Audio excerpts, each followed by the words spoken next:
What's going on, everyone? Klep Napier from wearecritics.com and the Xscream Podcast here with my homegirl, MC Ghoul. And we're here to talk about this new remake that a lot of people don't know is a remake of the 2022 film, Speak No Evil. This one is directed by James Watkins. It stars James McAvoy and what is the lady's name? Mackenzie Davis. Mackenzie Davis, that's right. And we had the opportunity to check this thing out. I mean, the world is buzzing about it right now. It's getting a lot of mixed reviews, like surprisingly to me. And we're here to talk about, breakdown, and review Speak No Evil 2024. Now, before we talk about what we think about this thing, give them a little idea of what this film really is. Yeah, so we're meeting this American family out in an Italian vacation. Recently moved out to London. They don't really know anybody. It's not quite become home yet. And they get kind of lured by the intrigue of this Irish couple, right? Isn't that where? Yeah, they might be in England. Yeah. Either way, this wonderful European countryside with this beautiful couple who just seems so free, and this charming young son that matches their daughter's age. And so you see this little friendship building up, and essentially that is just the setup to bringing this family out to visit James McAvoy's family out in the countryside, where then we find the actual motives behind this invitation, which is where all of the psychological thriller really happens. Yeah. In really what I feel like James Watkins created was a massive mirror to American culture. Yeah, so in the trailer everyone has seen the trailer. I recommend you only watch one of the trailers, the main trailer, like the very first one. It doesn't hold any secrets. It really kind of lets you know that this thing is not what it's supposed to seem. James McAvoy's character is very unhinged. That's how they build the character up in the trailer. So there's really no surprises in the trailer. Yeah, it's clear he's the villain. Yeah. Or something. Something's going on. I want to ask you, straight up. What was your first initial feelings walking out of this film? Just on first sight, before we started talking about it. Yeah, no, first sight was that this was pretty brilliant between how it was written, the performance. Oh man, James McAvoy, I've always been a fan, and honestly, one of my favorite things about him is getting to see this trajectory to this masterfulness of deep emotional range, especially after watching him in Split and Glass.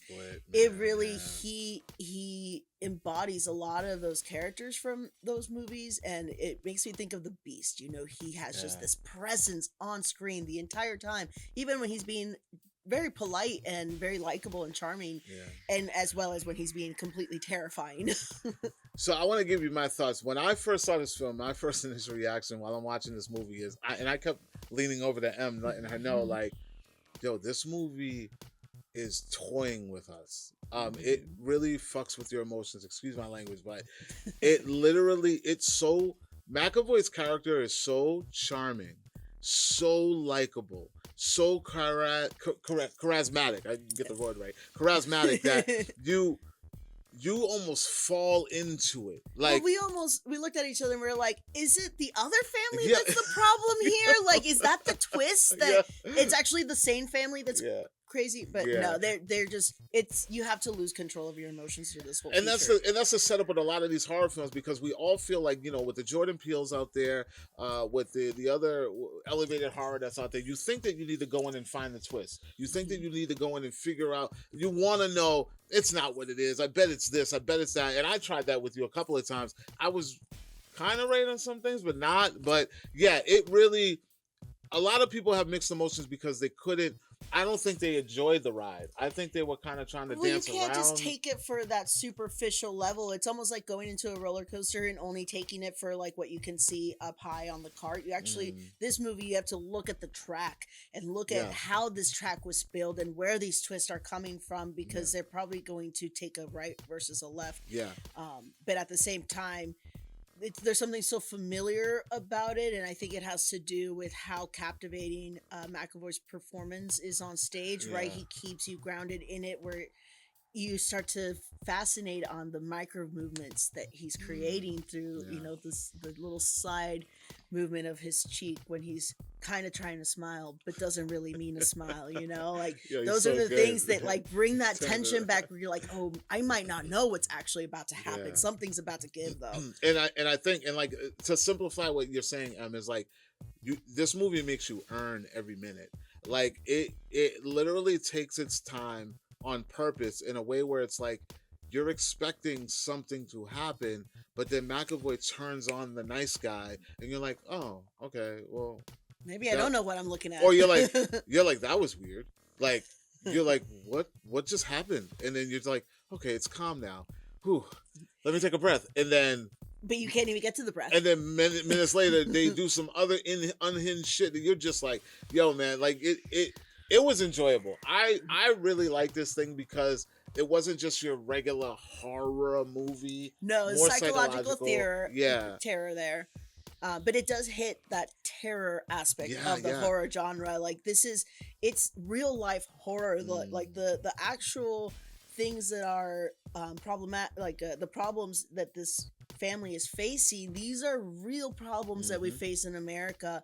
I don't necessarily want to call them out because I feel like it might spoil the twist at the end. But just know that every aspect, including how quickly this family said yes to these basically strangers to go be a whole like 3-day weekend with a set of strangers in a place that you've never been to before, is very American, we're quite impulsive sometimes. And that will lead that I will strongly recommend watching the original one. At the very least, after you've watched this movie, because it really allows for that mirror that James Watkins presented to us in this film to really you can find those parallels in how the original was different in the sensibilities that they're selling that one to a more European mindset versus this one selling to a more American mindset, and they nail it on the head. It was absolutely perfect from start to finish, in my opinion. Yeah, before we wrap, I want to just point out and build off of what you're saying, without spoiling.